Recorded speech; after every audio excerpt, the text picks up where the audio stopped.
Hi guys, কেমন আছো তোমরা? আশা করি ভালো আছো। আমি আমার লাইফের সবচেয়ে বেস্ট পার্ট নিয়ে কিছু কথা বলতে চাই, এর জন্য আমি আবার এরকম হই এই সময় ভিডিও কল করতে। তো কথাটা হচ্ছে আমি আমার লাইফের বেস্ট পার্ট বলতে বুঝি হাসানকে। তো ওকে না আমি ভালোবাসি, ও আমরা জয়েন্ট আমাকে অনেক ভালোবাসি, বলছে ওকে আমাকে অনেক ভালোবাসে।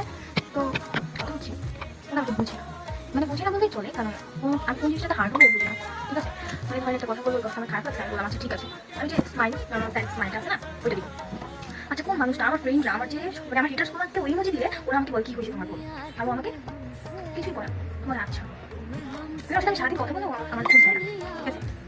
মানে কি বলবো, মানে কথা মানে সারাদিন আমি যদি অফলাইন থাকি ওকে ব্যাপারে আমি যেমন থাকে না, ঠিক আছে? কারণ কেউ ভালো হয়তো বা ভাবে, মানে আমার ভালোবাসা আমি জানি, হয়তো বা ভাবি যে ওর ফ্যামিলি ভালোবাসে, যদি ফোন থাকে ওকে ধরা খাবে, কিন্তু আমার ফ্যামিলি সবাই ওর কথা জানে আর কি, আমার নিজস্ব ফোন আছে, অনেক অনেক ভালোবাসে আমাকে অনেক ভালোবাসে, এরকম লাভ আমি একটা দেখি প্যাকেট করে আমাদের বাচ্চাটাকে ডিফারেন্ট, রাইট? ডিফারেন্ট, এটা আমি বুঝি কেমন হতে থাকে বলো।